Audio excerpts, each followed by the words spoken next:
आपराधिक मामलों में बंदी बनाए गए व्यक्तियों के लिए मार्शल की नियुक्ति की गई थी।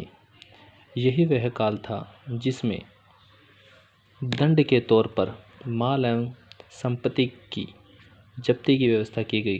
कुछ मामलों में अंग्रेज अधिकारियों को बेनिफिट ऑफ क्लर्जी की सुविधा भी उपलब्ध कराई गई थी।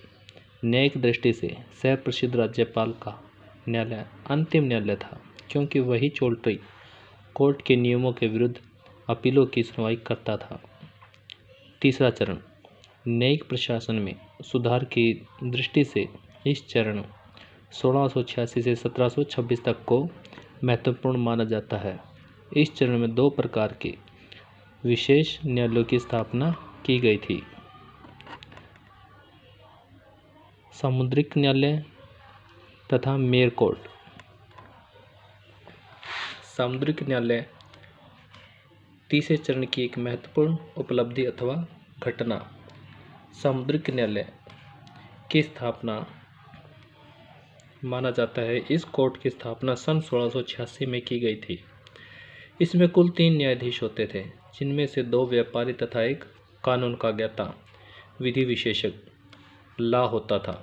इन न्यायाधीशों को जज एडवोकेट कहा जाता था। सन 1687 में इस न्यायालय के लिए एक महाधिवक्ता एडवोकेट जनरल तथा एक रजिस्ट्रार की नियुक्ति की गई थी। यह न्यायालय मद्रास क्षेत्र का शीर्ष अर्थात सर्वोच्च न्यायालय था। यह न्यायालय 2 दृष्टियों से महत्वपूर्ण माना जाता है। क्या? नंबर 1, पहला यह है कि इसमें प्रथम बार अनुभवी अधिवक्ता सर जॉन बिग्स को न्यायाधीश के पद पर नियुक्त किया गया था। अनुभवी किया गया था। दूसरा यह है कि इसमें कंपनी की व्यवस्थापिकता को न्याय प्रशासन से अलग रखा गया। इस प्रकार न्यायपालिका की स्वतंत्रता का श्री गणेश इसी चरण में होता है। इसके तीसरे चरण में इसका श्री गणेश होता है। इस व्यवस्था का प्रभाव यह हुआ कि मद्रास के सर्वप्रसिद्ध राज्यपाल, गवर्नर, काउंसिल, न्यायालय, हाई कोर्ट ऑफ जुडिकेचर की आधिकारिकता सामुद्रिक न्यायालय को सौंप दी गई। यही मेयर कोर्ट के फैसलों की अपीलों की भी सुनता था। यही मेयर कोर्ट के फैसलों की अपीलें भी सुनता था। आपराधिक मामलों की सुनवाई जूरी द्वारा की जाती थी। उधर सन 1689 में सर जॉन बिग्स की मृत्यु हो जाने से सामुद्रिक न्यायालय में कोई विधि विशेषज्ञ नहीं रह गया था।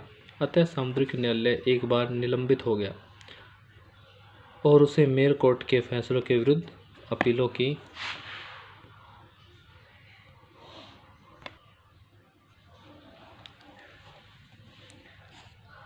सुनवाई की अधिकारिता नहीं रह गई, अधिकार नहीं रह गया।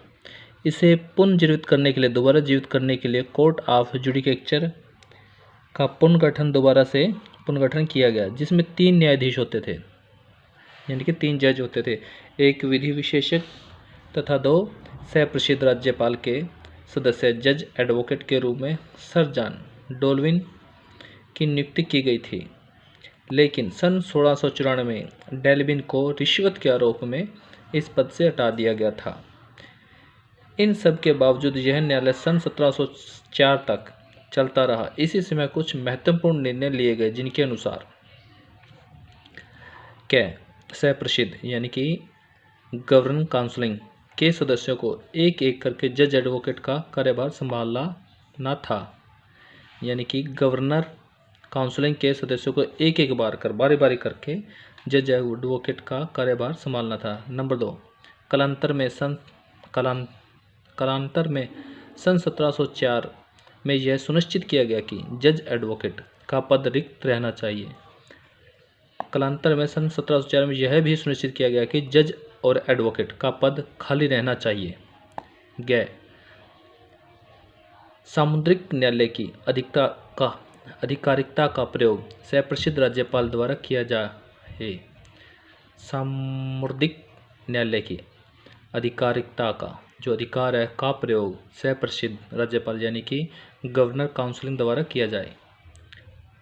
4 सामुद्रिक न्यायालय एवं मेयर कोर्ट के फैसलों के विरुद्ध अपीलों की सुनवाई सप्रसिद्ध राज्यपाल के न्यायालय द्वारा की जाए। राज्यपाल गवर्नर काउंसिल सप्रसिद्ध राज्यपाल। Number 2 mayor court. Mayor court की स्थापना इस चरण की दूसरी महत्वपूर्ण विशेषता है।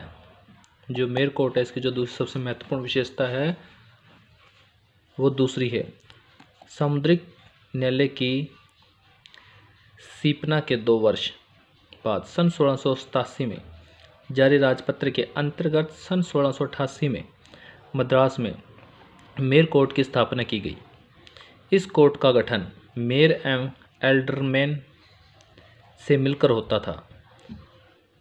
इसमें एक मेयर तथा 12 एल्डरमैन की व्यवस्था की गई थी।